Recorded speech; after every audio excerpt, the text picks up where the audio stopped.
আমি হাসিনাকে কোনোভাবে আর কোনোদিন ফ্যাসিস্ট বলবো না। এত মানুষ মারা যাচ্ছে, এত ম্যাসাকার হচ্ছে, এটা কোনো স্বাভাবিক পরিস্থিতি না। সালাউদ্দিন কাদের চৌধুরী, যার ছেলেকে আমরা এবার এমপি হিসেবে দেখতে পাচ্ছি, তার ফাঁসির আদেশ কিংবা ফাঁসি কার্যকরের পরের দিনও আপনি দেখবেন বিএনপির কোনো অ্যাক্টিভিটি নাই। আলী রিয়াজ হলো ইবলিশের একটা ফর্ম। নোবেল পিস ইজ বান্দরামি, এটার কোনো ভ্যালিউ নাই।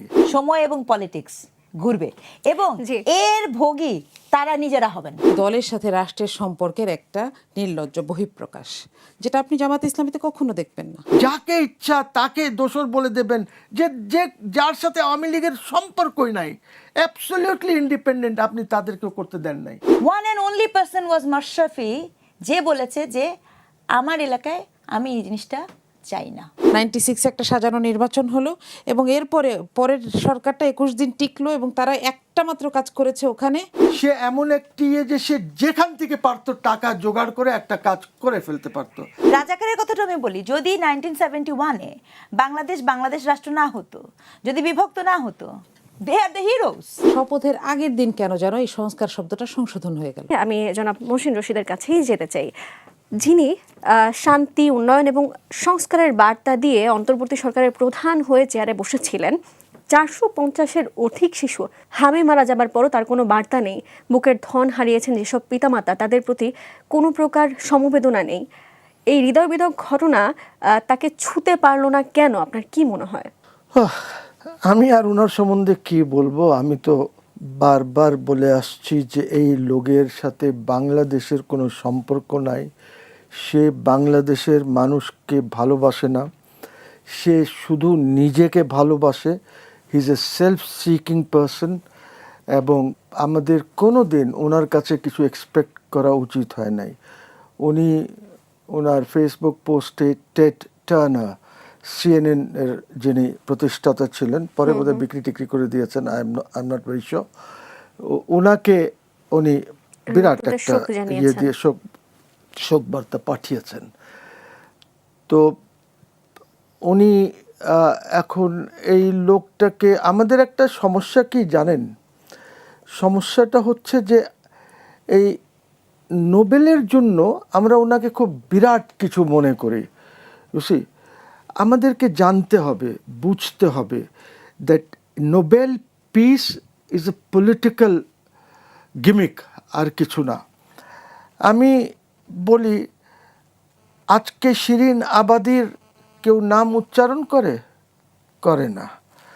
আজকে এই যে লোকটাকে দেওয়া হয়েছে পিস প্রাইজ, ওই বেজিংয়ে যে ইয়ে হয়েছিল টেনেমেন্ট স্কোয়ারের ইসের জন্য, কেউ কি ওর সম্বন্ধে জানে না।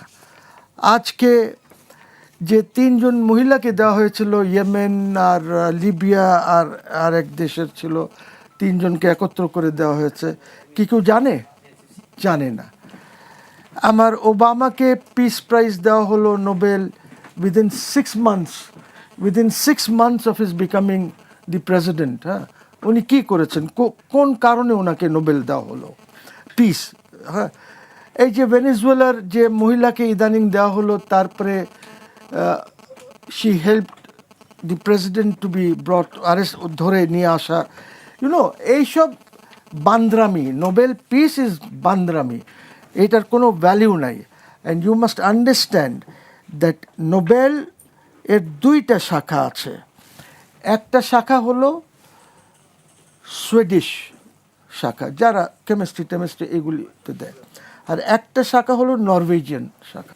যদি ইউনুস সাহেব আর্ন করতেন এই পিস প্রাইজটা, তাহলে একটা কথা ছিল, ওনার তো পিসের সাথে কোনো ধরনের সম্পর্ক নাই।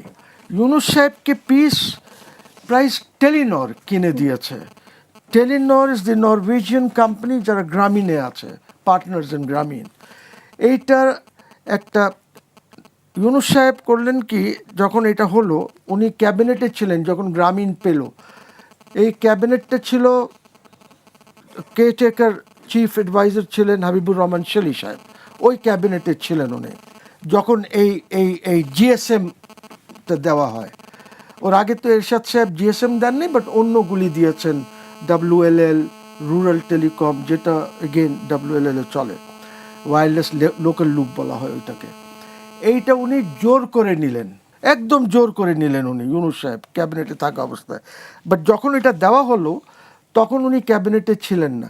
So anyway, two cut the long short, যেটা হলো যে ওইখানে চুক্তির মধ্যে ছিল যে এত দিনের পর আপনি এত % আমাকে ট্রান্সফার করবেন। কে ট্রান্সফার করবে? টেলিনর, তাদের হোল্ডিং থেকে ট্রান্সফার করবেন।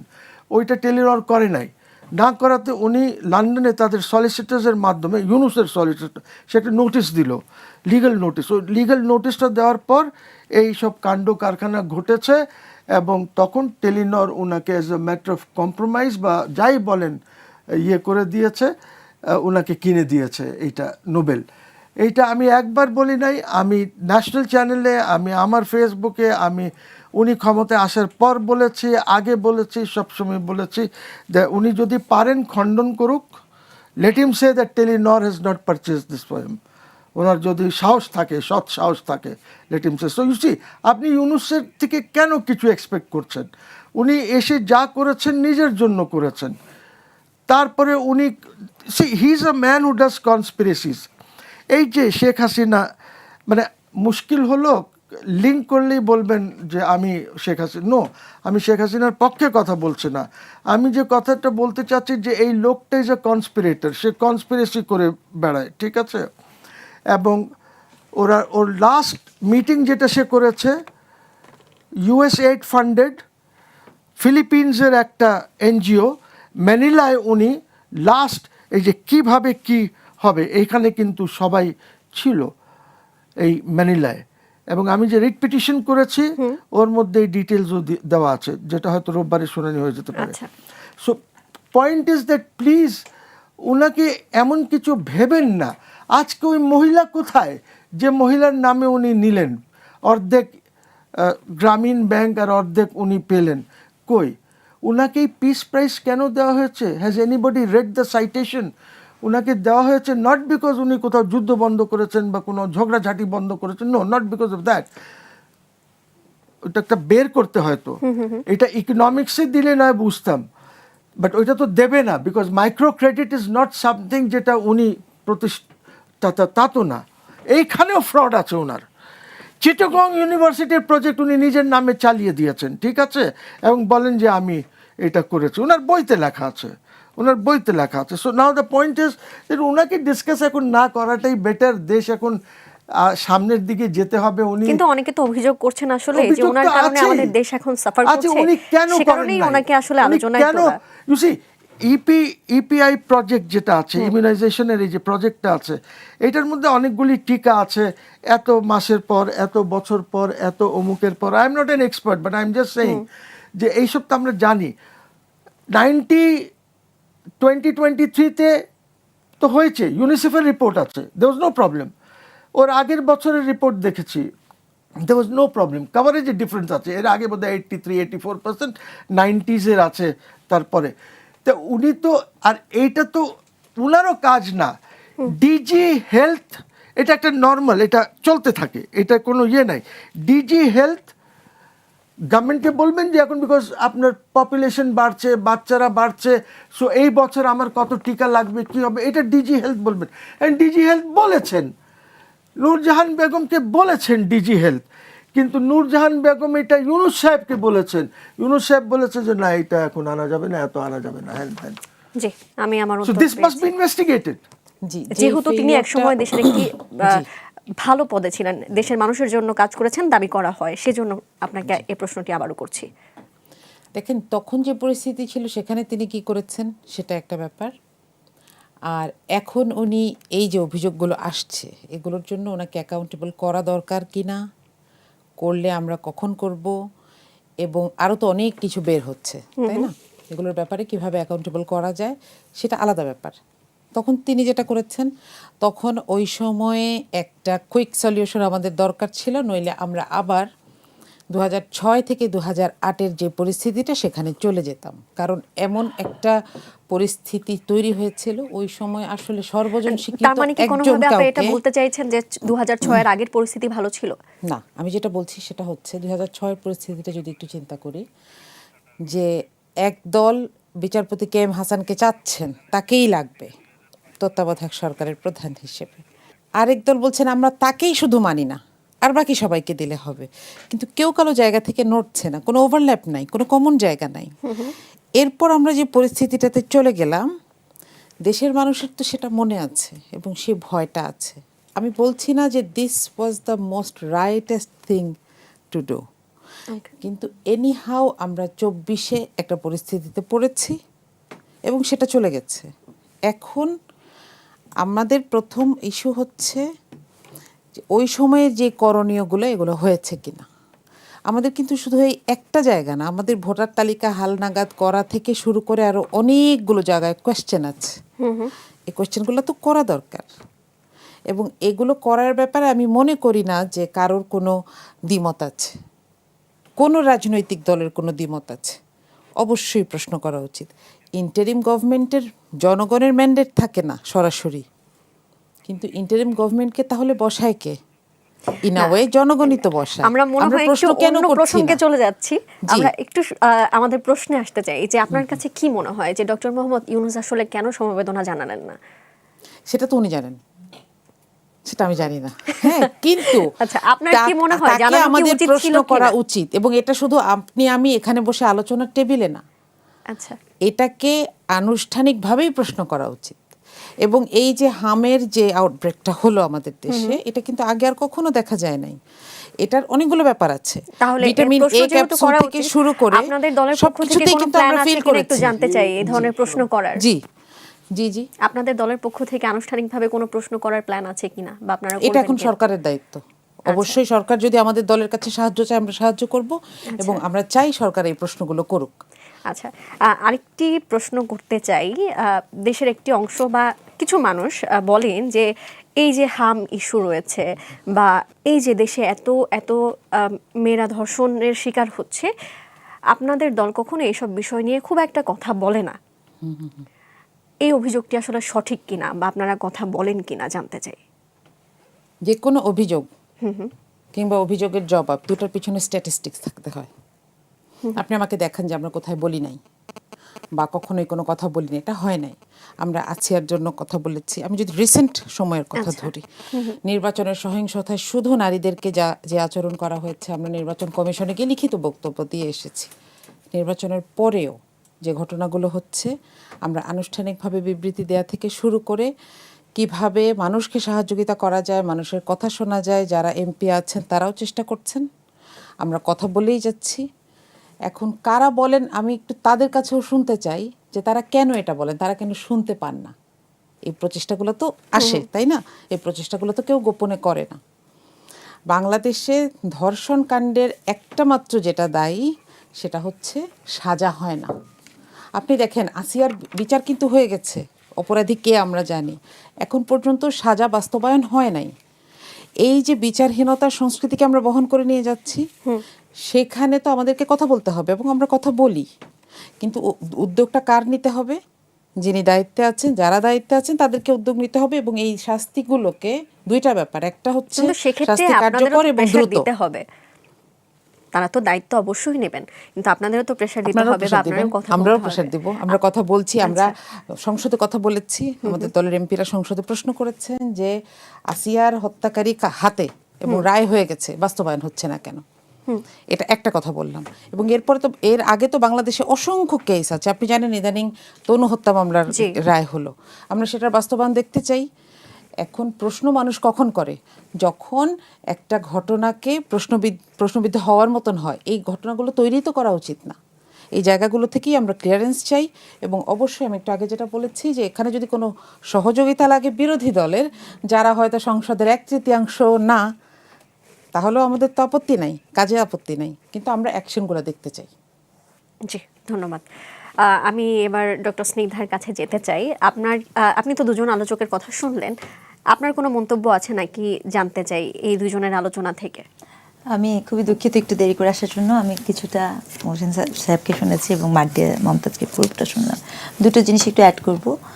একটা হচ্ছে নোবেল প্রাইজ নিয়ে যেটা বলছিলেন, ডক্টর মোহাম্মদ ইউনূসের কথা বলছিলেন, যে উনার যে প্রজেক্ট, এই ক্ষুদ্র ঋণ প্রকল্পটা এটা উনার না, কিন্তু ক্ষুদ্র ঋণ প্রকল্পকে আমরা কিন্তু আমার মনে আছে ব্যাক ইন 2001 ওই সময় কিন্তু যখন উনি নোবেল পাওয়ার আগেও কিন্তু এই ক্রিটিকটা হয়, কারণ ক্ষুদ্র ঋণের একটা শুধু not only doctor Mohammad Yunus, এটা টার্গেট গ্রুপ কিন্তু নারী, ওমেন, মানে নারীকে এখানে টার্গেট করা হয়।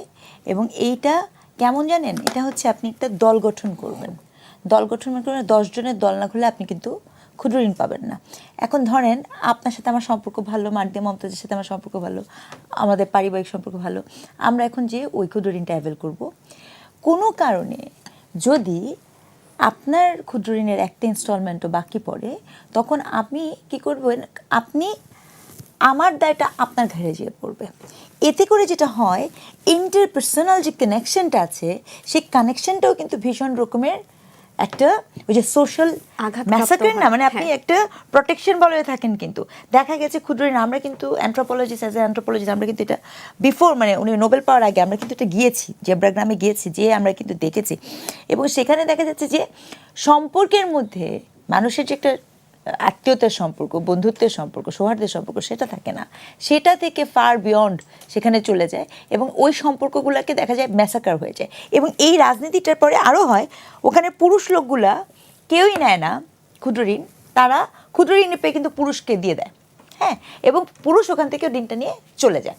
তো এইটা যখন উনি নোবেল পান, এই lots of critic around that, যে এখানে ওমেনকে টার্গেট করা হচ্ছে। এবং আমি আপনাকে চ্যালেঞ্জ দিচ্ছি, ডক্টর মোহাম্মদ ইউনূসের এই মডেল কিন্তু বাংলাদেশের যেখানে, বাংলাদেশের মনে করেন স্যালাইন পোন ওয়াটার, তারপরে হচ্ছে হাওর অঞ্চলে সকল দিশেতে একদম জোন টু জোন এই ক্ষুদ্র ঋণের প্রজেক্ট চলছে এবং ওখানে এনজিওর একটা সিন্ডিকেট চলছে, আই নো দ্যাট। এখন ঘটনা হচ্ছে, এরপরে যখন নোবেলের বিষয়টা আসে, নোবেল যখনই শান্তির হয়, শান্তি মানেই হচ্ছে আসলে কার শান্তি আপনি নিশ্চিত করেছেন। সো এইটা আমার অ্যাড অন ছিল, যে আর এটা সেটা হোক মাচাদো ভেনেজুয়েলার, তার ক্ষেত্রে হোক, অথবা ডক্টর মোহাম্মদ ইউনূস, নোবেলে শান্তিতে নোবেল পুরস্কার, এটা যখনই হবে সেটা খুব গুরুত্বপূর্ণ কোন পক্ষে শান্তি নিশ্চিত হয়েছে, এবং এটা রাজনীতিটা বোঝাটা খুব গুরুত্বপূর্ণ। এবং এখন দেখেন, গত পরশুদিন ফরহাদ মাঝার বললেন না যে রেজিম চেঞ্জ করেছে আমেরিকা, এখনও আছে ক্ষমতা আমেরিকা, তো উনি জানতেন না ফরহাদ মাঝার? যদি এটা বাস্তবতা হয়, প্রশ্ন হলো এই কথাটা এই সময় এসে বলছেন কেন? এটা তো উনি আরও আগে বলতে পারতেন, কই 24-এর পরে তো উনি কথা বলেননি। কারণ আমি যতটুকু মনে করি যে ওই সময় কিন্তু এরকম কথা আমরা শুনেছি ফরহাদ মাঝারের কাছ থেকে, যে ইভেন শুধু নট অনলি ফরহাদ মাঝার, আপনার বিভিন্ন উপদেষ্টা, বিভিন্ন রাজনৈতিক দল, সেটা এনসিপি হোক, ক্ষেত্র বিশেষে জামাতও হোক, আমরা কিন্তু শুনেছি যে ওই আপনি গভর্নমেন্ট যে ফরহাদ মাঝহারের কথা বলছেন, যে উনি এই কথা বলেছেন, আপনার কাছে কি মনে হয় যে উনি এই কথাটি আসলে কেন বলেছেন? হয়তো আগেও তো বলতে পারতেন, কিন্তু উনি এখন এসে কেন বলছেন? এটা আমি প্রশ্ন করেছি, কারণ মানে আমারও বক্তব্য এটা এখন বলছেন, এটা আপনার কাছ থেকে জানতে চাই। না না, আমার কথা যদি বলতে চান, আমি বলবো যে ওই সময় হয়তোবা এই কথাটা, আমরা অনেক ডেলিভারি আছে না, আমরা অনেক সময় চুপ থাকি, কারণ আমরা ওই যে গোয়িং উইথ দ্য ফ্লো, হ্যাঁ, এই কথাটা এখন বললে যতটা ফ্লোর কাছাকাছি যাওয়া যাবে, তখন বললে এটা ফ্লোর কাছাকাছি যাওয়া যায় না। তো এটা একটা স্ট্র্যাটেজি হতে পারে, আদার দেন এটা আমরা তো আমাদের বুঝতে সময় লাগতে পারে, বাট এটা ট্রু। দেখেন এই সব কিছু এখানে হয়েছে কি, পলিটিক্যাল পার্টি, ইন্টেলেকচুয়াল গ্রুপ, আমাদের এটার একটা বড় বর্ডার লাইনটা খুব গুরুত্বপূর্ণ। কেন আমি বলি, দেখেন আমার সমস্যা হচ্ছে যে আওয়ামী লীগ যে রেজিমটা ছিল, সেই রেজিমটা যে দীর্ঘদিন একটা অগণতান্ত্রিক চর্চায় ছিল, এটা তো অস্বীকার করার কোনো উপায় নেই। আপনাকে আন্ডার এনি সার্কামস্টেন্স এটা মানতে হবে। আপনাকে এটাও মানতে হবে যে ধরেন আমি সব কিছু ভুলে গেলাম, ধরেন আমি ভাবলাম যে আওয়ামী লীগ হচ্ছে এখন একদম কিচ্ছু করে নেই, সব ষড়যন্ত্র, আপনি হচ্ছেন ক্ষমতায়, আপনি ষড়যন্ত্র ট্যাকেল দিতে পারেননি, এ দায়ভার আপনার উপর যায় না? একদম আওয়ামী লীগের যে বক্তব্য থাকে, সে বলে না যে এটা ষড়যন্ত্র। এখন ফরহাদ মাঝারের যে বক্তব্য, আপনি দেখবেন যে সেই বক্তব্যটা কিন্তু ওই আওয়ামী লীগের যেই বক্তব্য আছে, হ্যাঁ, রেজিম চেঞ্জের সকল কিছুকে কিন্তু একদম প্রতিষ্ঠা করার জন্য একদম খাপে খাপ মিলে যাচ্ছে। কিন্তু এই কথাটা আপনি আগে বলেননি কেন? আগে বললে তো মব হতো, আগে বললে তো তখন ফরহাদ মাঝার তিনি যখন বলছেন সেই জায়গাগুলোর যে গভীরতা সেটা তো এভাবে আসতো না। রেজিম চেঞ্জের সাথে যে এখানে একটা বৃহত্তর পলিটিক্স যুক্ত ছিল, ষড়যন্ত্র যুক্ত ছিল, সেটি বাংলাদেশের অনেক মানুষই কিন্তু বুঝে নাই, এটাও যেমন সত্য। আবার অনেক মানুষ কিন্তু বুঝেছে, এটাও তেমন সত্য। কিন্তু আরেকটা সত্য গ্রুপও আছে, সেটা হচ্ছে যাহা কিছু হচ্ছিল তাহা কোনো স্বাভাবিক পরিস্থিতি ছিল না, এবং ওই স্বাভাবিক পরিস্থিতি মেনে নেওয়ার কোনো কারণ কোনো সচেতন নাগরিকের নাই। আমি কিন্তু তাদের গ্রুপের লোক, আমি একদম স্পষ্ট করছি। কারণ আপনি এত মানুষ মারা যাচ্ছে, এত ম্যাসাকার হচ্ছে, এটা কোনো স্বাভাবিক পরিস্থিতি না, এবং আপনি কোনো দায় নেবেন না, এটা হবে না। এখন পর্যন্ত আপনি দেখবেন আওয়ামী লীগের প্রসঙ্গ যেহেতু আসছে, একটা ছোট কথা বলি। আচ্ছা, এই যে কারিনা কায়েস, একটা মেয়ে, তার মৃত্যুর মুখোমুখি, আন্ডার উইচ সার্কামস্টেন্সেস, আপনি দেখবেন সেখানে লিখছে, ওনাদের যে বিভিন্ন ফেসবুক প্ল্যাটফর্ম, ওখানে লিখছে 25তম লাল বদল মৃত্যুর মুখোমুখি। Does it make sense? Does it make এমন সেন্স? বিষয় আসলে এই কাম্য ধরনের বক্তব্য কোনো পলিটিক্যাল পার্টি, সে যেভাবেই থাকুক, এটা তো বৃহত্তর পলিটিক্যাল পার্টি, দেখেন আপনি নিষিদ্ধ করেন যাই করেন, তার তো একটা বিশাল আছে। এই যে গ্রুপ, মানে এই যে বক্তব্য, এই আমরা বক্তব্য কিন্তু ঠিক এমন যায়। বক্তব্য যখন মির্জা আব্বাস অসুস্থ ছিলেন জি, জি। তাকে ঘিরেও পেয়েছি, বিরোধী দলকে Of দেখেছি course, এরকম হ্যাঁ মন্তব্য অবশ্যই। করতে। এবং মির্জা আব্বাসেরটা তো মানে আই এম ভেরি সরি, মানে ওটার যে মানে যাহা কিছু হয়েছে, মির্জা আব্বাসের একদম ইলেকশনের সময় অনেকের জন্য এটা বিনোদন, আমার জন্য এটা শুধু বিনোদন না, মানে ভীষণ রকমের বিরক্তিকর এবং অশালীন। ঠিক আছে, এটা কোনো সুস্থ পলিটিক্যাল জেস্চার না। এবং যারা যারা ওই মুহূর্তে ওই মির্জা আব্বাস এবং ওখানে যে নাসিরুদ্দিন পাটোয়ারি ছিল, এখানে বিরোধী দল তাদের জোট করেছে, ওখানে ওনাদের অনেক মুরব্বীজন ছিল, তারা সেটাকে চুপ থেকেছে, তারা সেটাকে এনডোর্স করেছে। চুপ থাকা মানে হচ্ছে এনডোর্স করা। আমরা কখনো শুনি নেই যে ওনাদের জোট সরকার থেকে ওনারা কেউ এই বিষয়ে তাদের বলেছে। বিশ্বাস করেন, সময় এবং পলিটিক্স ঘুরবে, এবং জি। এর ভোগী তারা নিজেরা হবেন। ঠিক যেভাবে যেভাবে এটা হয়েছে তার দ্বিগুণ ভাবে আসবে, এটাই নিয়ম। যে বিরোধী দল আপনি যেমন দাবি করছেন যে চুপ ছিল, চুপ থাকা মানে মনসম্মতি, আমরা সবাই জানি। তবে আবারও আসবো আপনার কাছে বিষয়ে কথা বলতে। আমি আবার একটু মহসিন রশিদের কাছে আসতে চাই। 70% ভোটার বাইরে রেখে সুপ্রিম কোর্টের যে বারের নির্বাচন শেষ হলো, ওই নির্বাচনে আওয়ামী লীগ আজকে শেষ হবে। জি শেষ হচ্ছে, তাহলে আমি আমাকে সংশোধন করছি। ওই নির্বাচনে আওয়ামী লীগকে তো পরের কথা, স্বতন্ত্র আমি যদি ভুল না করি, স্বতন্ত্র প্রার্থীদেরও কিন্তু নমিনেশন বাতিল করা হয়েছে। আপনার বিশ্লেষণ জানতে চাই এই পুরো বিষয়টি ঘিরে। ইউসি, আমি তো আমার ফেসবুকে এবং আরও দু এক জায়গায় বলেছি এটা। আওয়ামী লীগ কি, ওইখানে তো উই আর অল লয়ার্স, ঠিক আছে?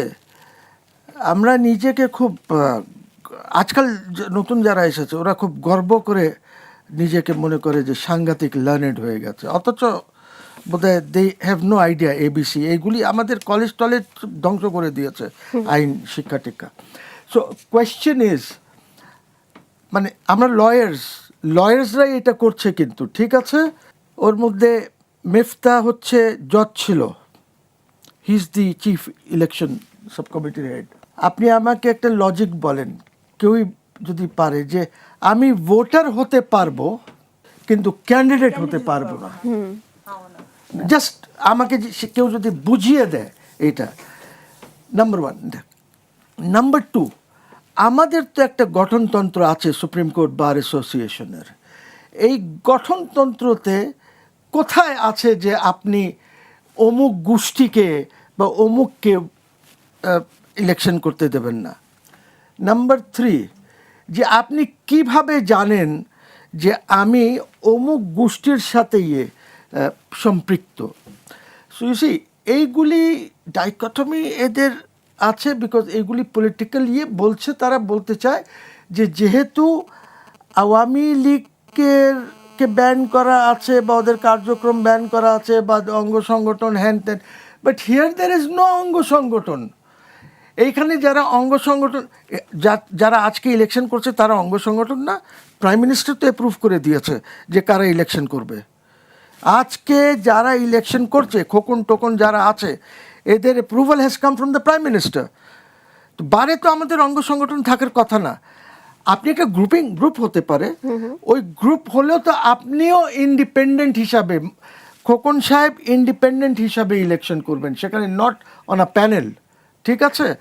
সো আপনি আমাকে বলেন যে এইগুলি কিভাবে ঠিক করবেন। তাই যদি শেখ হাসিনা আগে করে দিত এইগুলি, যে বঙ্গবন্ধু আওয়ামী আইনজীবী পরিষদ, যেটা তাপস নেতা ছিল, what was the wrong? It is continuing. আপনার মিনিংফুল চেঞ্জ, ওইখানে ওদের এগেনস্টে কে দাঁড়াচ্ছে? একটা সবুজ প্যানেল হয়েছে ফর দ্য ফার্স্ট টাইম, এর আগে কোনোদিন হয় নাই।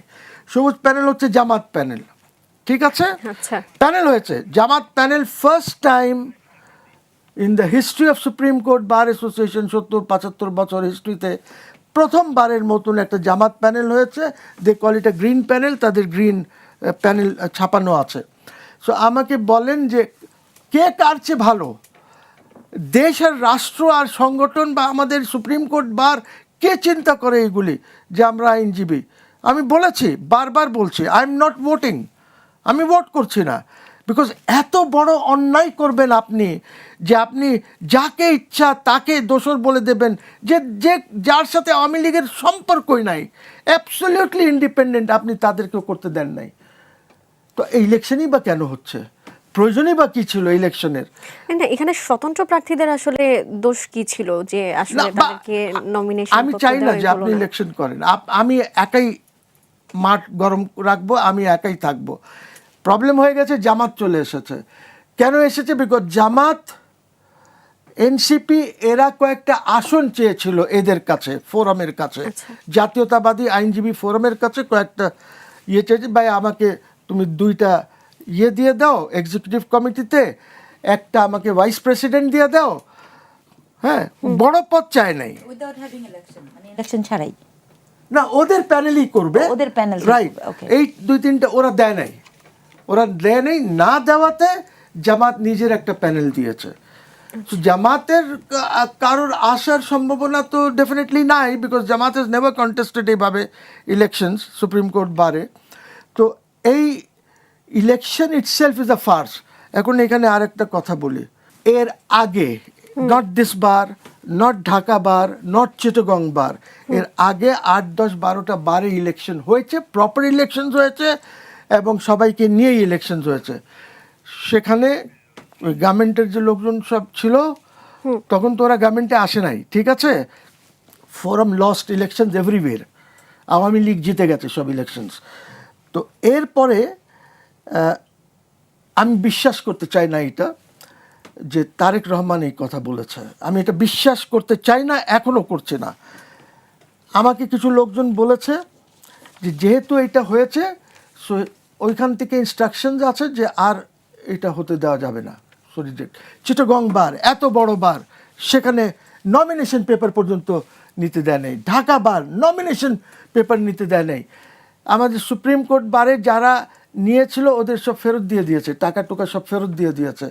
কালকে ভোটিং হয়েছে, 11,000 সামথিং ভোটারের মধ্যে 1700 ভোটিং হয়েছে। আজকে না হয় 2200-2300 ভোটিং হয়ে যাবে, 4000, 30% হয়তো ভোটিং হবে, সব ওদেরই লোক।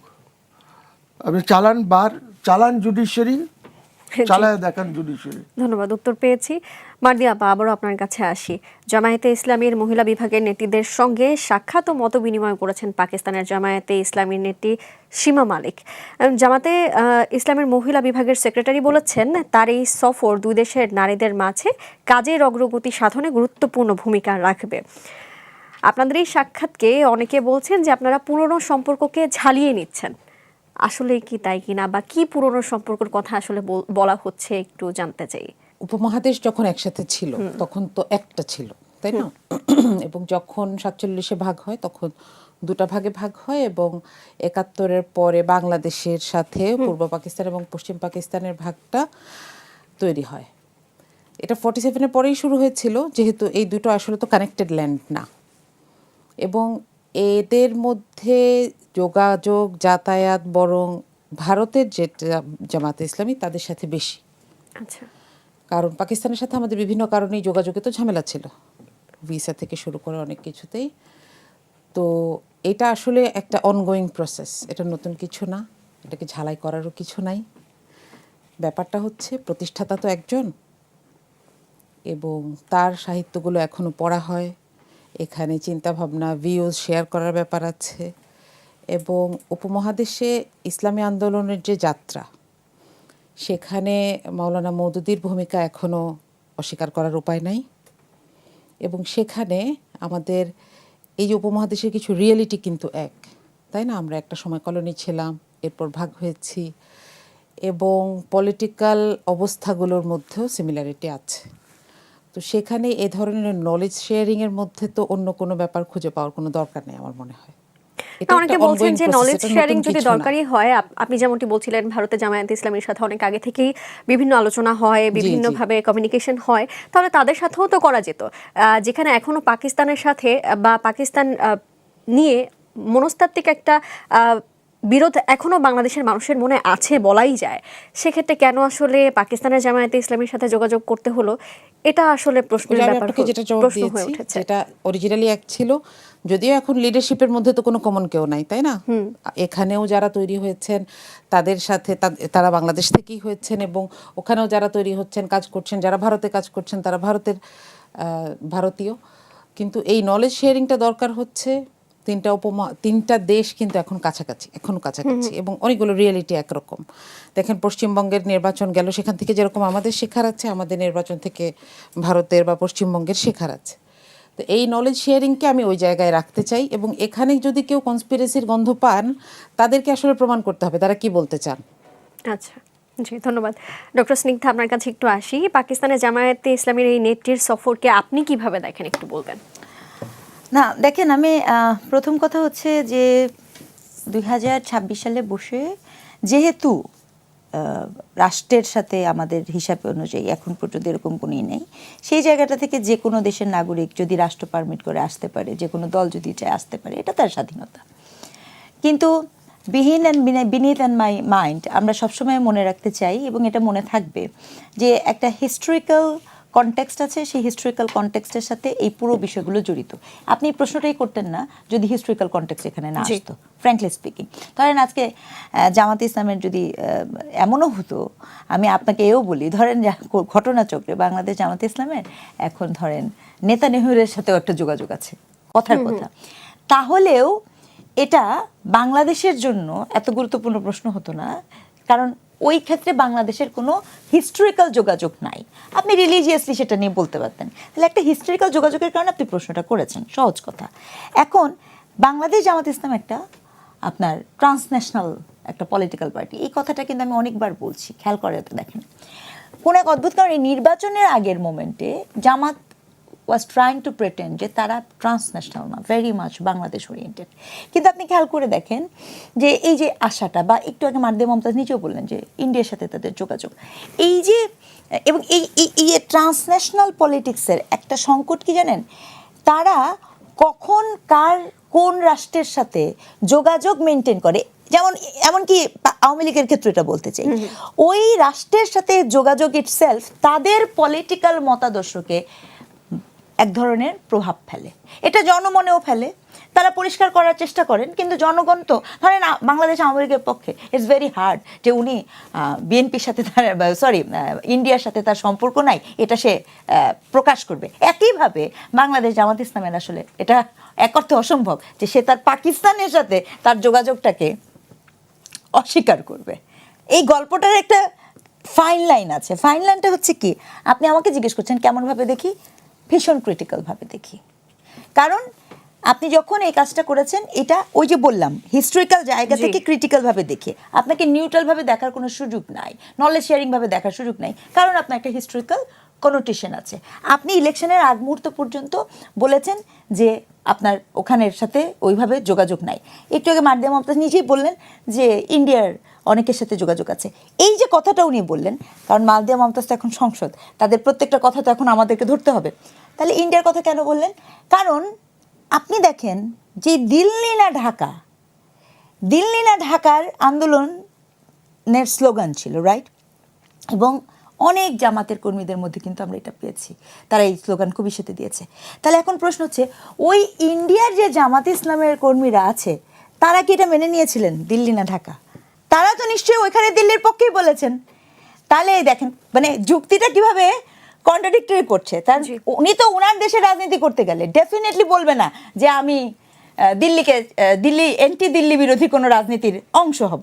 তাহলে এখানে যেটা হয়, জনগণ তখন সন্দেহপ্রবণ হয়, আমার মতো লোকজন তখন আরও বেশি ক্রিটিক্যাল হয়, যে কারণে আমি আপনাকে উত্তর দিলাম যে আমি এই বিষয়টাকে খুবই ক্রিটিক্যালি দেখি। আমি যেটা বুঝি পপুলার ডিসকোর্সে যখন যেটা প্রয়োজন হচ্ছে তখন সেই বক্তব্যটা দেওয়া হচ্ছে। In a other way, what ever is the circumstances is, আপনি সামহাও ট্রান্সন্যাশনাল পলিটিক্যাল রাজনীতি করেন বলেই আপনার এই দায়বদ্ধতাগুলো আপনাকে বহন করতে হয়। জি, ধন্যবাদ। আমি একটু মার্দিয়া মমতাজের কাছে প্রশ্নটি রাখতে চাই, যে কথা ডক্টর স্নিগ্ধা বলছিলেন, যে আপনিও কিছুক্ষণ আগে বললেন যে দিল্লির জামায়াতে ইসলামের সাথে একটা ভালো কমিউনিকেশন আছে। তাহলে ওই কথাই বলতে চাই, যদি আপনাদের পক্ষ থেকে একসময় দিল্লি না ঢাকা স্লোগান এসেই থাকে, সে সময় আসলে দিল্লি বা ভারতের জামায়াতে ইসলামের পক্ষ থেকে কোনো প্রশ্ন তোলা হয়েছিল কি না? আচ্ছা, এখানে আমার মনে হয় দুইটা ব্যাপারে একটু পার্থক্য করা দরকার। একটা হচ্ছে দল টু রাষ্ট্র, আচ্ছা আরেকটা হচ্ছে দল টু দল। আচ্ছা আওয়ামী লীগের সাথে ভারতের যেটা সম্পর্ক, আওয়ামী লীগ একটা দল হিসেবে আরেকটা রাষ্ট্র কর্তৃক এম্পাওয়ার্ড হয়েছিল। আর আমি জামাতে ইসলামের যে সম্পর্কটাকে বলছি সেটা অরিজিনটা বিবেচনা করে, এমন না যে আমার কারো কাছ থেকে নলেজ শেয়ারিং করে অনেক কিছু আমার পলিসি ঠিক করতে হচ্ছে, বিষয়টা সেটা না। এবং এখানে দাঁড়িয়েই আমি মজবুতভাবে বলতে পারি দিল্লি না ঢাকার প্রশ্নে আমি ঢাকা। এবং এটাতে জামাতে ইসলামীর যারা এই নামটাকে বহন করেন এখনও অন্য যে কোনো জায়গায়, তাদের সাথে আমার কোনো আপোষের দরকার নাই। কারণ যে যার যার দেশে কাজ করছে, we are very much contextual, যে যার যার দেশেই রাজনীতি করছে। এবং আপনি দেখবেন যে মামলাগুলো হওয়ার পরেও, এরকম অনৈতিক মামলা, মিথ্যে মামলা দিয়ে ফাঁসানোর পরেও কেউ তো দেশ ছেড়ে যান নাই। যেটা আমরা একজন প্রধানমন্ত্রীকে দেখলাম তার সাঙ্গপাঙ্গ নিয়ে সচিব সহ আমলা সহ পালিয়ে গেছেন আরেকটা দেশে। এটাই হচ্ছে দলের সাথে রাষ্ট্রের সম্পর্কের একটা নির্লজ্জ বহিঃপ্রকাশ, যেটা আপনি জামাতে ইসলামীতে কখনো দেখবেন না। আমাদেরকে পালাতে হয় নাই, আমরা এটাকে দেশ মনে করেছি, এটাকে এখানেই থেকেছি, এখানে থেকে শেষ পর্যন্ত মামলা ফেস করেছি। অনেকেই বলেন, আমি বলছি যে অনেকেই বলেন যে আপনাদের দলের অনেকেই গুপ্ত হয়েছিলেন, সেজন্য পালাতে হয়নি। এটা একটা মজার জিনিস জানেন, গুপ্ত যদি থাকে তাহলে মামলাগুলো হলো কার, ফাঁসিগুলো হলো কার? সবার নামে কি মামলার, সবার নামে কি ফাঁসি হয়েছে? অবশ্যই এই এত পরিমাণের মামলা হয়েছে এবং এত পরিমাণ মানুষ। গতকাল আমার একজন আওয়ামী লীগের একজন এমপির সাথে কথা হচ্ছিল, উনি বলছিলেন যে আমি জেলে গেছি, আমি জেলে গিয়ে দেখেছি জামাত ইসলামের মহিলারা আছে। উনিও মহিলা, উনিও জুলাই আন্দোলন সময় আমি বলতে চাইছি যে যাদের আসলে ফাঁসি হয়েছে তারা তো পরিচিত মুখ, তাদের তো গুপ্ত হওয়ার কোনো সুযোগ ছিল না।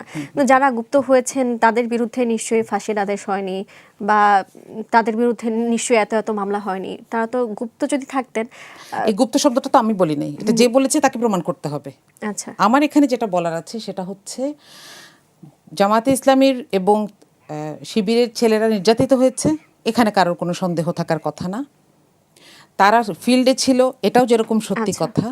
কিন্তু আমরা বরং উল্টা জিনিসটা যদি আমি প্রশ্ন করি, যে সালাউদ্দিন কাদের চৌধুরী, যার ছেলেকে আমরা এবার এমপি হিসেবে দেখতে পাচ্ছি, তার ফাঁসির আদেশ কিংবা ফাঁসি কার্যকরের পরের দিনও আপনি দেখবেন বিএনপির কোনো অ্যাক্টিভিটি নাই। জামাত সেখানে কাজ করেছে, বিক্ষোভ করেছে, মানুষকে বলেছে যে তার এই ভূমিকা ছিল। তাহলে গুপ্ত কারা? এই যে একটা রেটরিককে জাতির উপর চাপিয়ে দেয়া হলো, এইটার একটা ব্যাকফায়ার আসবে এবং একটা সময় তাদেরকে আবার দেখবেন বলতে হবে যে আমরা গুপ্ত না। আমি একটা প্রমাণ দেই আপনাকে, আমি এটা বুঝতে পারছি কোনোভাবে আপা যে জামায়াতের কেউ গুপ্ত ছিল না? কখনোই ছিল না। জি জি, ধন্যবাদ।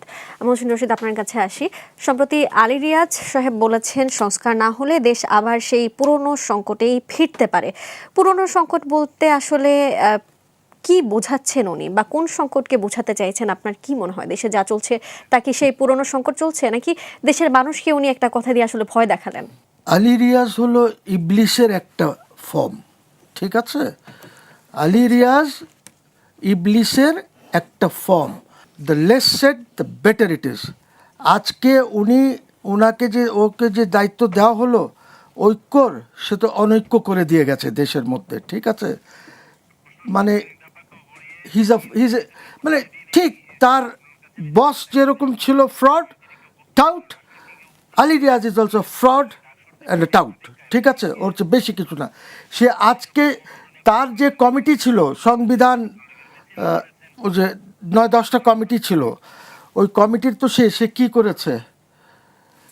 He could have done it.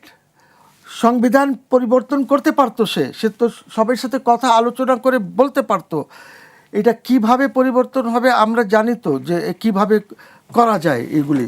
You see, so don't talk about হিম।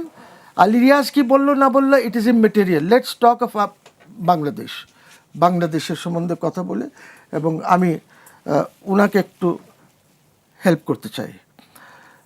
সেটা হলো, ইউ সি, জামাতে ইসলামের it's a pan Islamic party actually. এইটা এসেছে from brotherhood which was formed in Egypt, পরে এটা ডিভাইড হয়েছে বিটুইন ইজিপ্ট অ্যান্ড সিরিয়া, দুইটা ব্রাদারহুড হয়েছে, ঠিক আছে? So let's look at history properly, কোথায় কী আছে। এবং আমি একটা জিনিস বুঝি না, let me talk in favour of Jamaat today. 1947-এ জামাত পার্টিশন চায় নাই, আমরা চেয়েছি, মুসলিম লীগ। কারেক্ট? কারেক্ট, এটাই তো historical situation. Let me help you.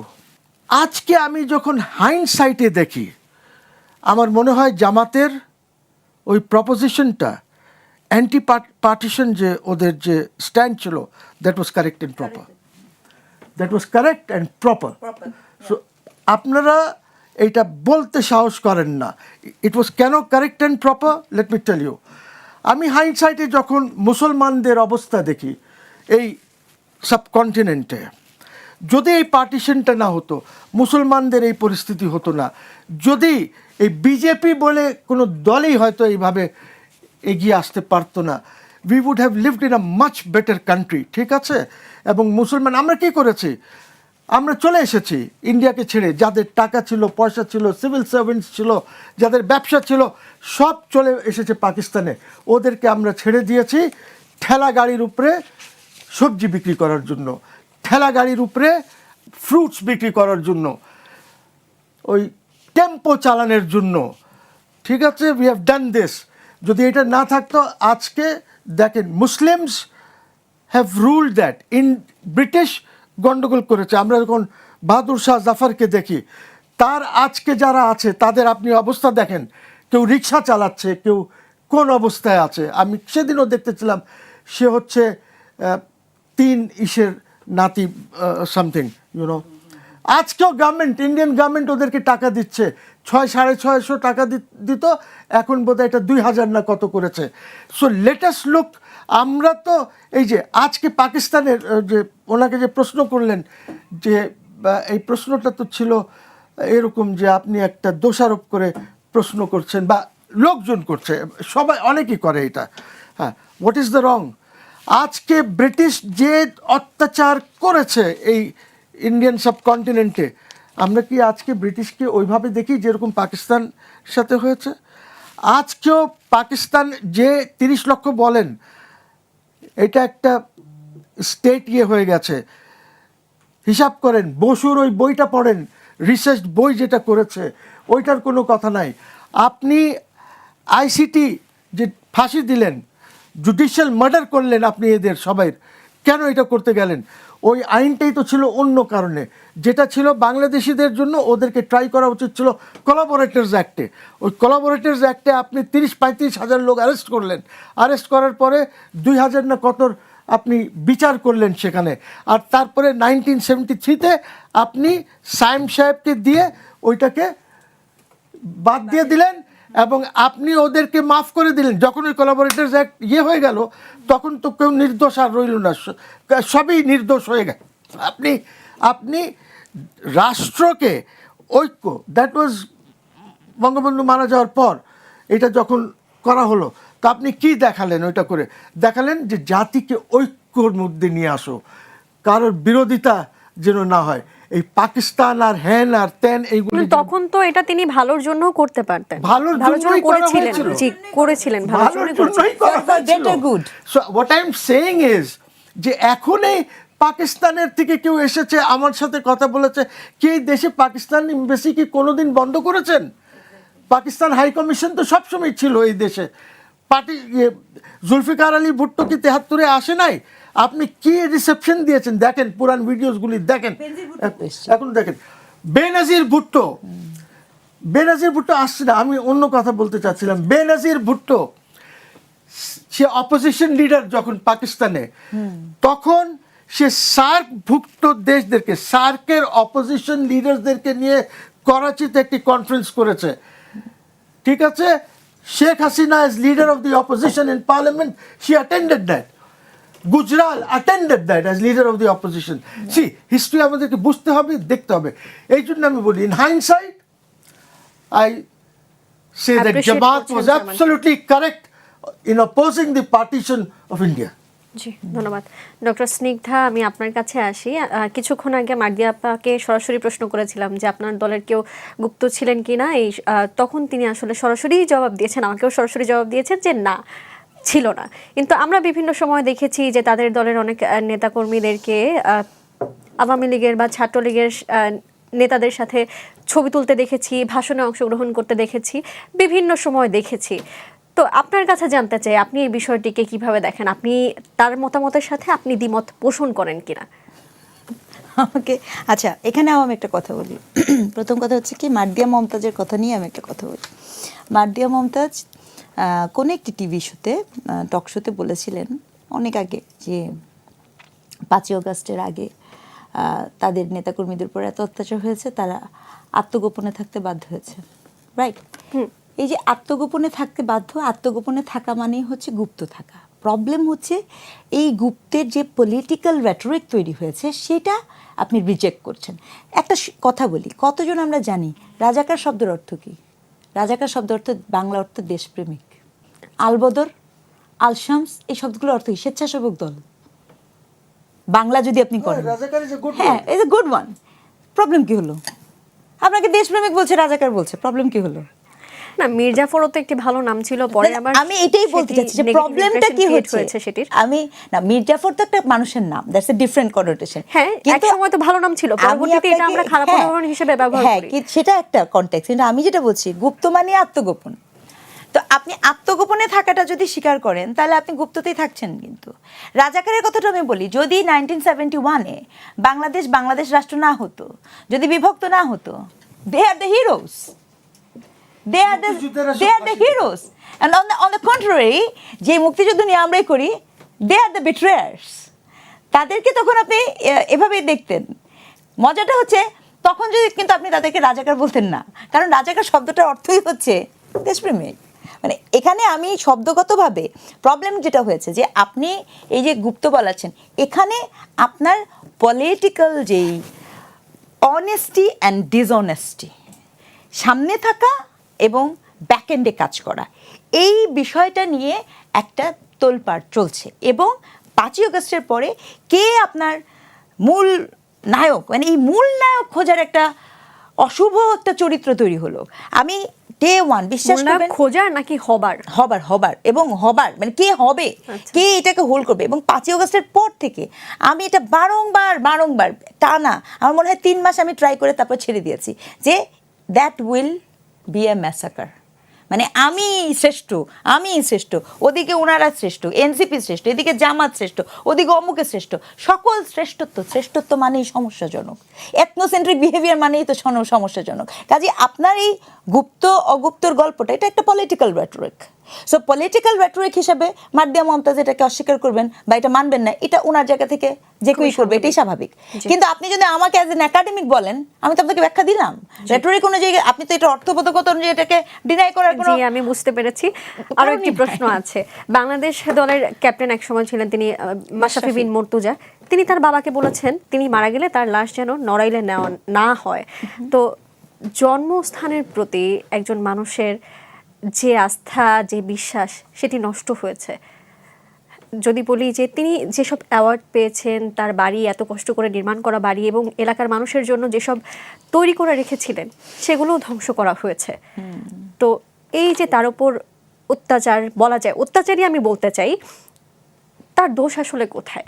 শুধু কি আওয়ামী লীগ করাটাই আসলে তার অপরাধ কিনা? আপনার কাছে কি মনে হয়? দেখেন, আমি সবসময় বলি আওয়ামী লীগ কেন, জামাত করাও তো অপরাধ না। এটা আমার আজকের পজিশন। কিন্তু আমি সবসময় বলেছি, আপনি যদি কোনো পলিটিক্যাল পার্টির হন, কোনো পলিটিক্যাল পার্টি সমর্থন করা, কোনো স্বাধীন রাষ্ট্রে কোনো রাষ্ট্র সমর্থন করা কিন্তু কারো অপরাধ হতে পারে না। আমি এই জন্যই কথাটা বারবার বলছি। এবং সমস্যা হয়েছে যে আমাদের কথাগুলা বিভিন্ন সময় বিভিন্ন জনকে এম্পাওয়ার করে। যেমন মহসিন অ্যাডভোকেট মহসিন বললেন না যে আজকে ওনার পক্ষে কথা বলেন, তো আপনি যখন এটাকে জাস্টিস দিয়ে কথা বলতে যাবেন, আপনি যখন এটা ফ্যাক্ট বলতে যাবেন, কখনো কখনো এটা কাউকে সমর্থন করবে, কোনো দিকে যাবে, কখনো কখনো বলটা আরেক দিকে সমর্থন যাবে। করবে না। সো আমাদের কাজটা কিন্তু not to serve any particular political party. On that note আমি খুব স্ট্রংলি একটা কথা বলি, এই যে আপনার মাশরাফির যে কেস, মাশরাফি আপনি যদি ক্রনোলজিক্যালি দেখেন 2018 সালে আমার মনে আছে 2018 যে ইলেকশনটা হচ্ছিল, রাতের ইলেকশন, ভোটটা যখন হয়ে গেছে, আমি রেফার করছি ভদ্রলোকের নাম জিল্লুর রহমান, হ্যাঁ, তিনি এখন সম্ভবত পুলিশের কোনো ঊর্ধ্বতন কর্মকর্তা। ওই সময় যখন রাতে ভোট ব্যাংকের জি জি জি জি জি হ্যাঁ হ্যাঁ হ্যাঁ ব্যারিস্টার জিল্লুর রহমান, উনি বলছিলেন যে যখন এই ভোট ব্যাংকের এটা নিয়ে রাতের ভোট সাথে যা মানে পাঠানো হয়েছিল, এই কথাটা কিন্তু উনি আমাকে বলছেন 2020-21 এবং এরকম টকশোতে কিন্তু, ঠিক আছে, ইটস নট এ যে 1-to-1 কনভারসেশন। তো তিনি বলছেন যে ওই সময় ওয়ান অ্যান্ড অনলি পার্সন ওয়াজ মাশরাফি, যে বলেছে যে আমার এলাকায় আমি এই জিনিসটা চাই না, আমি চাই ইলেকশন হোক। এবং মাশরাফি এই বক্তব্য তখন উপর থেকে অর্ডার আসছে, তখন মাশরাফি বলছে আমার বারবারই মনে হচ্ছে, মানে ওই উনাকেই বলছে ডিরেক্টলি যে আমি চাচ্ছি না। তো এই যে দেখেন, উনি কিন্তু উনার দলে ওই সময় প্রশ্নটা করছেন, হ্যাঁ, এবং সেটা কিন্তু প্রুফও আছে। প্রবলেমটা কি হয়েছে? প্রবলেমটা হয়েছে আপনি, এবং এর দায়ভার 90% হচ্ছে আমাদের পলিটিক্যাল পার্টির। যারা যে সময় পলিটিক্যাল পার্টিতে থাকেন তারা মনে করেন, সেটা হোক ক্ষমতায় থাকেন অথবা আপনি ইনফর্মাল ক্ষমতায় না থাকলে, এই কথা তো আপনি অস্বীকার করতে পারবেন না, গত 2 বছর অর্থাৎ 24-এর পরবর্তীতে Jamaat was very powerful in terms of soft power. Formally informally সে অনেক পাওয়ারফুল, ঠিক আছে, অনেক পাওয়ারফুল, এবং তার পুরা স্বাধীন বাংলাদেশে কিন্তু কখনো সে এইরকম পাওয়ারকে উপভোগ করেন নাই, ওই 2 বছরে যেভাবে সে পাওয়ারকে উপভোগ করতে পেরেছেন।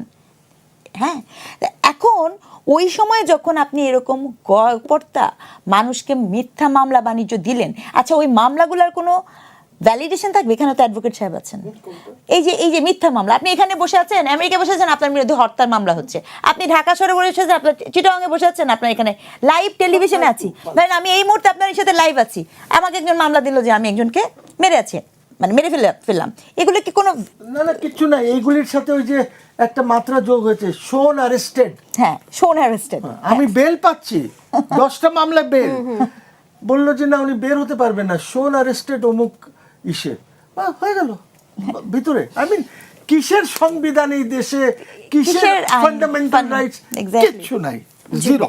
That's the point. তো এখানে আমি যেটা বলছি, মাশরাফি যে কথাটা বলেছেন, উনি এলাকার জন্য অনেক কাজ করেছেন। নড়াইল SM সুলতানের এরিয়া, আপনি একটা মজার জিনিস, নড়াইল একটা যথেষ্ট ডিফারেন্ট একটা স্পেস, বুঝছেন, ওখানে কিন্তু সুলতান SM সুলতান থেকে শুরু করে তার বাড়ি, তার ওখানে গেলে একটা চক্র, অনেক চমৎকার একটা জিনিস। সেইখানে যখন একজন সাংসদ আপনার কাজ করেছেন, তার বাড়িঘর আপনি পুরালেন বাই দ্য কি বলবো, জাস্ট ফর রিভেঞ্জ। এটা আপনার একটা রিভেঞ্জ, সে পকেটের টাকা খরচ করে সাধারণ মানুষের সেবা করতে, সেটিও আমরা দেখেছি। পলিটিক্যাল রিভেঞ্জ, এবং এই পলিটিক্যাল রিভেঞ্জ বাংলাদেশ আওয়ামী লীগ যেভাবে নিতে চেয়েছিল, তার ফলাফল 24-এ আওয়ামী লীগ ভোগ করেছে। আবারও মনে করিয়ে দেই, 24-এ যারা এই পলিটিক্যাল রিভেঞ্জ নিতে চেয়েছিল বা নিতে চেয়েছে, যারা আওয়ামী লীগদেরকে শেষ করতে চেয়েছে, আপনি খেয়াল করে দেখবেন আমরা 24-এ যতগুলো কালচারাল কনফ্লিক্ট দেখেছি, জাতীয় সঙ্গীত পরিবর্তনের কনফ্লিক্ট, আপনি খেয়াল করে দেখেন একের পর এক যেই ভাষার জন্য আমরা যুদ্ধ করেছিলাম, সেই উর্দু ভাষার মানে যিনি আমাদের উপর চাপিয়ে দিতে যাচ্ছে, জিন্নার জন্মদিন আমার দেশে কেন হবে?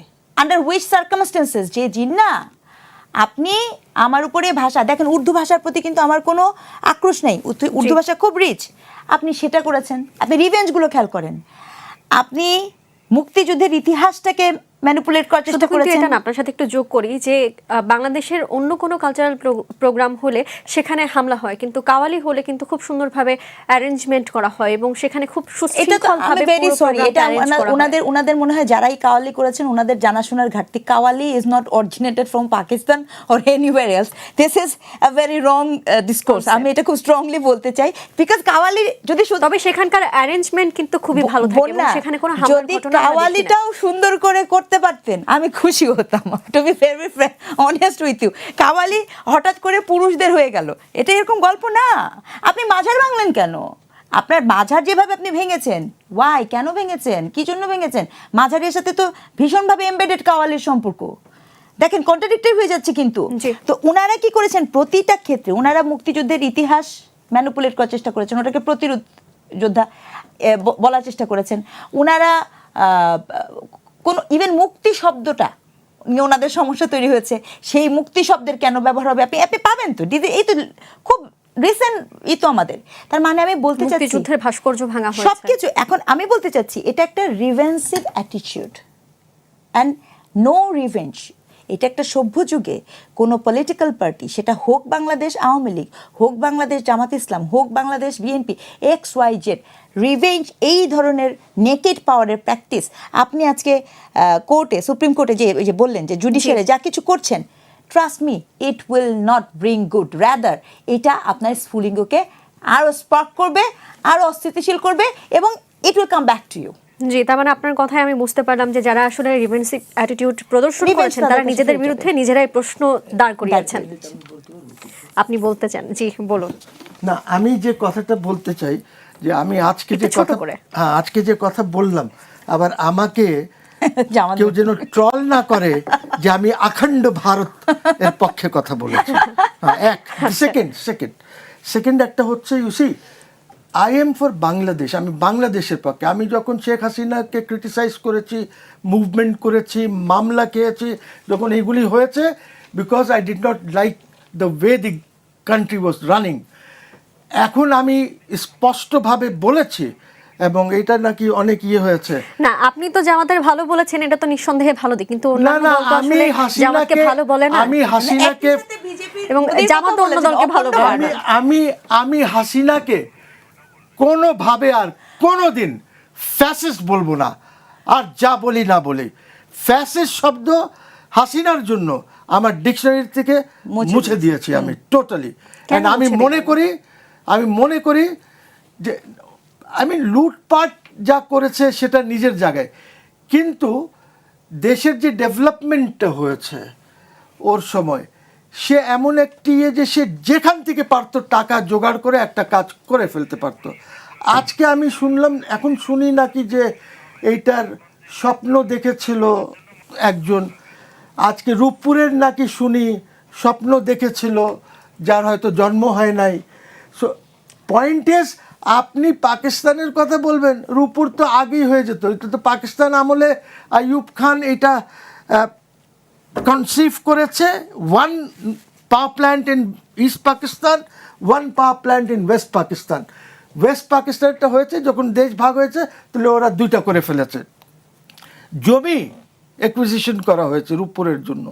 বুঝছি, সো এটা আজকের প্রজেক্ট না, it's an old project, but এটাকে অনেক সরকার এসেছে, সবাই কেউ এগিয়ে নিতে পারে নাই এক্সেপ্ট শেখ হাসিনা। জি, নাম্বার ওয়ান। আর একটা ফাইনাল কথা বলে, এই দেশ তখনই ঠিক করে চলবে যখন lawyers will be in charge. এই দেশে কোনোদিন লয়ার্স ইন চার্জ হয় নাই। ফজলুল হক সাহেব শেরে বাংলা উকিল ছিলেন, সোহরাওয়ার্দী উকিল ছিলেন, আরও আই ক্যান নেম ইউ। পাকিস্তানের ভুট্টো ওয়াজ আ লয়ার, এরকম I can give you whole list এখানে যারা ছিল। আপনি বিকজ দে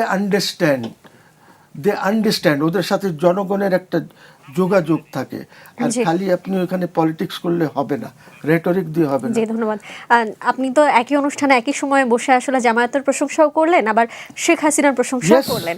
এর জন্য বর্তমান সময়ে হয়তোবা আপনি প্রশংসিত হবেন জামায়াতের প্রশংসা করবার কারণে, কিন্তু আপনাকে নিয়ে আজ ট্রোলও হতে পারে। কিন্তু আপনি আমি তো বলেছি শেখ যে হাসিনার হবে, প্রশংসা করেছেন। আমার হবে যে উনি অখণ্ড ভারত বিজেপির স্বপ্ন, সারওয়াকারের স্বপ্নটা পূরণ করতে চান, হবে। But I don't give a damn, because that's a fact.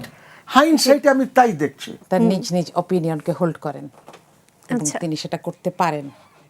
না, আপনি যতক্ষণ না আপনার জায়গা থেকে তিনি আসলে অন্যের কোনো অধিকারে হস্তক্ষেপ করছেন, তার নিজের মতামত থাকা তো দোষের না। এখন 47-এর ব্যাপারটাতে যেখানে উনি প্রশংসা করেছেন, এটা ঐতিহাসিক সত্য কথা উনি উচ্চারণ করেছেন। এটাতেও যেরকম ওনাকে ট্রল করার কিছু নাই।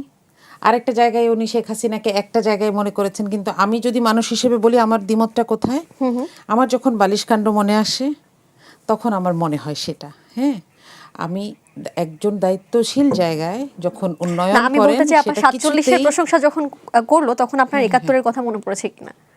না, আমি এটাকে রিলেট করতে চাই না। আচ্ছা। আমি এটাকে রিলেট করতে চাই না, কিন্তু আমি আপনাকে একটা কথার একটু জবাব দিই, সেটা হচ্ছে আপনি যেটা তাহলে কি শুধুই বলছিলেন, বালিশকান্ড relate তাহলে- করতে চান? না না না, এটা শুধু একটা জায়গায় না তো। আপনি আচ্ছা। দেখেন আমাদের দেশে শুধু মেট্রো রেলেই যে খরচ হয়েছে সেটা 20 গুণ খরচ হয়েছে কলকাতা মেট্রোর চাইতে। আচ্ছা, আমি তো নাগরিক হিসেবে আমি প্রশ্ন করব, আমি উন্নয়নের চকচকে জায়গাটাতে আমাকে আমার রিচ না, আমি ইনডেপথ যেতে চাই। আচ্ছা, আমি আপনাকে যেটা একটা কথা বলি সেটা হচ্ছে, আপা সুন্দর করে বলছিলেন যে কাওয়ালি ইভেন কোনো উর্দু জিনিসও না, পাকিস্তানি জিনিস না, কিন্তু তারপরেও আমি যদি আপনাকে প্রশ্ন করি, আপনি তো আজকে সাজানো গোছানো আয়োজনগুলো দেখছেন, 23 এবং 24 ঢাকা বিশ্ববিদ্যালয়ে শাহবাগে পাবলিক লাইব্রেরির সামনে কাওয়ালির স্টেজ ভাঙা হয়। কেন, কে, আমি জানি না। এবং ক্ষমতাসীনদের আস্ফালন দেখেছি তখন যে কাওয়ালি হতে দেব না।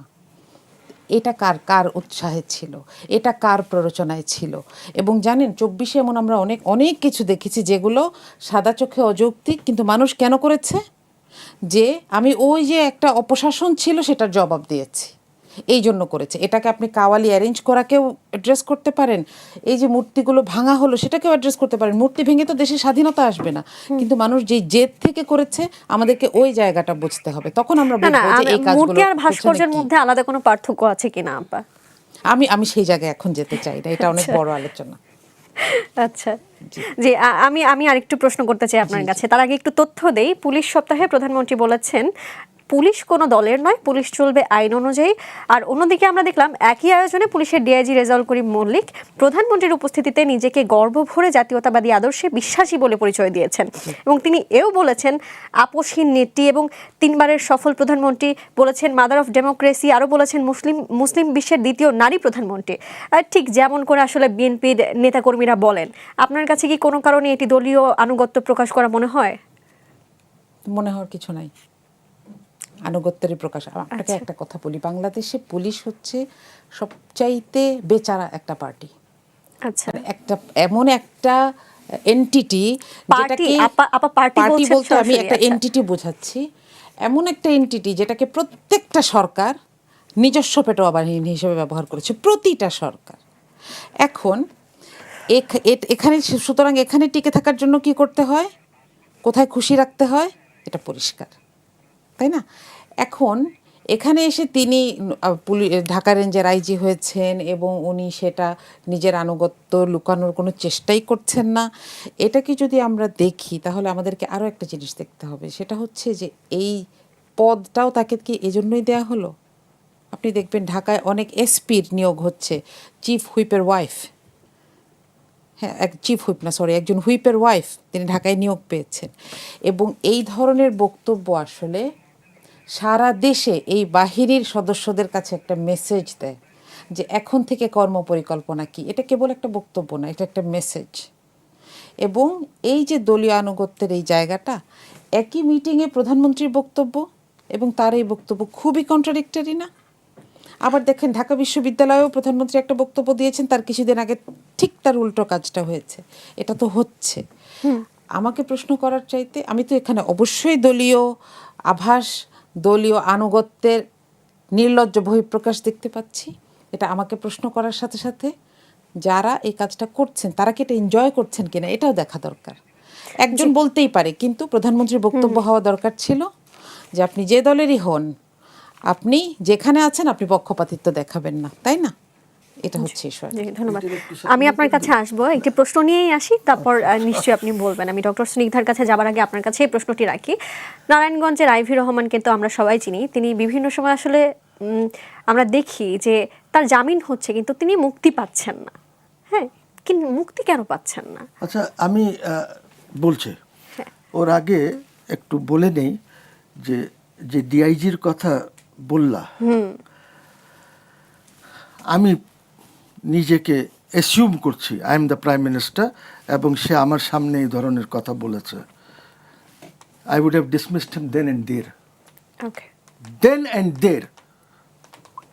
ঠিক আছে, যে সে তাহলে পুলিশ হওয়ার যোগ্য না, সে আইনের ইমপ্লিমেন্টেশন করতে পারবে না। dismissed him immediately. Now, আইভির এইটাই তো আমাদের একটা সমস্যা, আমাদের ইনসাফ ব্যবস্থার সমস্যা এটা। ইউ সি, আপনি ছাড়বেন না কেন? Because every minute that you are keeping me in jail, আমার আপনি অধিকারটা নষ্ট করছেন, ঠিক আছে? যখন আমার বেল হয়ে যাচ্ছে আপনি আমাকে ছেড়ে দেবেন। যদি না ছাড়েন, কেন ছাড়েন না? আমি বের হতে যাচ্ছে, আপনি বলবেন যে ওনাকে অমুক কেসে শোন অ্যারেস্টেড, শি ইজ বিন শোন অ্যারেস্টেড অমুক কেসে। শোন অ্যারেস্ট বইলা লিগাল লেক্সিকনে কিছু নাই, জুরিসপ্রুডেন্সে কিছু নাই শোন অ্যারেস্ট। আইনের মানে যখন জুরিসপ্রুডেন্সে নাই তো ন্যাচুরালি আইনে নাই। হ্যাঁ, এইগুলি করা হয়েছে যে কোনো একটি সরকার, আমি নাম বলতে চাই না ওই সরকারের, তবে এতটুকুন বলে দেয় যে আজকাল যেহেতু that is coming under severe criticism শোন অ্যারেস্ট জিনিসটা, এখন ওনারা স্পেশাল পাওয়ার্স অ্যাক্টের ডিটেনশন অর্ডার শুরু করেছেন। এখন তারা ডিটেনশন অর্ডার দিয়ে দিচ্ছেন ফর 30 days, তারপরে ওইটা অ্যাডভাইজারি এসে যাবে সো দ্যাট আপনি বের না হতে পারেন। এই স্পেশাল পাওয়ার্স অ্যাক্ট কিন্তু শেখ হাসিনা কোনোদিন ইউজ করে নাই। এই সরকার এসে স্পেশাল পাওয়ার্স অ্যাক্ট এর আন্ডারে ডিটেনশন দেওয়া শুরু করেছে। জি, ধন্যবাদ। It's very unfortunate. এবং আমি কি বলবো, এই দেশটা কোথায় যাচ্ছে, কি হচ্ছে কিছু বুঝতে পারছি না। জি, থ্যাংক ইউ। ডক্টর স্নিগ্ধা, আপনার কাছে আসি। অনুষ্ঠানের একেবারেই শেষ পর্যায়ে রয়েছি, তাই সময় কম দিতে পারবো বলে ধারণা করছি। অনেক সমালোচক আসলে বলছেন যে বর্তমানে কোনো বিরোধী দল আসলে নেই। এমনকি একই অভিযোগ করেছেন স্বতন্ত্র প্রার্থী রুমিন ফারহানা। তিনি বলেছেন বিএনপি ও জামায়াতের দ্বন্দ্ব আসলে আর্টিফিশিয়াল আর লোক দেখানো। জাতীয় সংসদ এখন আমরা আর মামুরা, পুরোটাই তিনি বলছেন যে আমরা আর মামুরা। তো আপনার কাছে বুঝতে চাই যে আসলেই আপনার কি মনে হয়, বিরোধী দল আছে নাকি নেই? না, প্রথম কথা হচ্ছে যে আমি যদি বেজ অন লতে চাই তাহলে তো ডেফিনেটলি বিরোধী দল আছে, তাই না? আপনি দেখতে পাচ্ছেন আপনার 70-র উপরে সিট আছে বিরোধী দলের, তো বিরোধী দল নেই এটা তো বলার কোনো কারণ নেই। কিন্তু সংকটটা যেমনটি অনেকে বলেন যে আওয়ামী লীগের ছিল জাতীয় পার্টি, জাতীয় পার্টির কি 70টা সিট ছিল? 70টা এত বেশি ছিল না, কিন্তু দাবি তো করা হতো। হ্যাঁ, তো আরো কম ছিল। তো জাতীয় পার্টি, দেখেন জাতীয় পার্টি বিরোধী দল থাকার পরও তখনও আমার মনে পড়ে না যে আমি কাউকে কখনো জাতীয় পার্টিকে বিরোধী দল হিসেবে বলতে শুনেছি। এভরিবডি ওয়াজ টকিং অ্যাবাউট যে বিএনপি প্রধান বিরোধী দল BNP, it was establish. But problem হচ্ছে যে এই যে বিরোধী দল সংসদে গেছে, I'm very sorry to say, with due respect to all the parliament member, it is really not up to mark. The way they approach, the way they bring up the content on the parliament, it was really unfortunate. আমি কি মানে আমার জায়গাটা আমি খুব পরিষ্কার করি, হ্যাঁ, তারা যেভাবে যে বিষয় নিয়ে যে ধরনের কথা বলে এবং যে যুক্তি উপস্থাপন করে, সেটা আমি একজন একাডেমিক হিসেবে যখন দেখি আমার কাছে খুব শিশুতোষ মনে হয় একদম। মানে এটা আমার একটা পজিশন, হ্যাঁ। এবং কিছু বলতে চাচ্ছিলেন কি? জি, আপনি সম্ভবত কিছু বলতে চাচ্ছিলেন, বলুন ছোট করে, আমাদের হাতে খুব বেশি সময় নেই। আমি বিরোধী দলের কথা বলছি না এখানে। আচ্ছা, আমি বলছি যে সরকারি দল ট্রেজারি বেঞ্চেস, তারা কোনটা পলিসি ম্যাটার্স ডিসকাস করার চেষ্টা করছে এইখানে সংসদে। আমি কিন্তু 3:30 থেকে যখন সংসদ বসে, I am in my chambers, আমার রুমে কিন্তু আমি দেখতে থাকি, শুনতে থাকি। ওকে, শুরু হয় ঘোষক দিয়ে, ঠিক আছে, দেন ইট গোজ ডাউন টু ঘোষক থেকে তারপরে যা ফুল ফ্যামিলি, তারপরে ইট গোজ ডাউন টু আমার 20 কিলোমিটার রাস্তা নাই, আমার এইখানে 10 বেডের হসপিটাল আছে, এটাকে 200 বেডে উন্নত করতে হবে, এই ছাড়া কিচ্ছু না। পলিসি আপনি আমাকে বলেন, এই চুক্তি কি কেন পার্লামেন্টে ডিসকাস হচ্ছে না? আমেরিকার সাথে চুক্তি পার্লামেন্টে কেন ডিসকাস হচ্ছে না? বিকজ এতদিন দেশের বিজ্ঞরা তো বলেন যে আসলে এই চুক্তির ক্ষেত্রে সব দলই জানতেন, এই জন্যই তো ডিসকাস এই this are the reason, you have to understand. আপনি দেশ বিক্রি করে দিয়েছেন ইউনূস সাহেব, তারপরে শুয়োরের গোশত, শুয়োরের মাংস এখানে আপনি ইম্পোর্ট করবেন ওদের থেকে। It's in the schedule.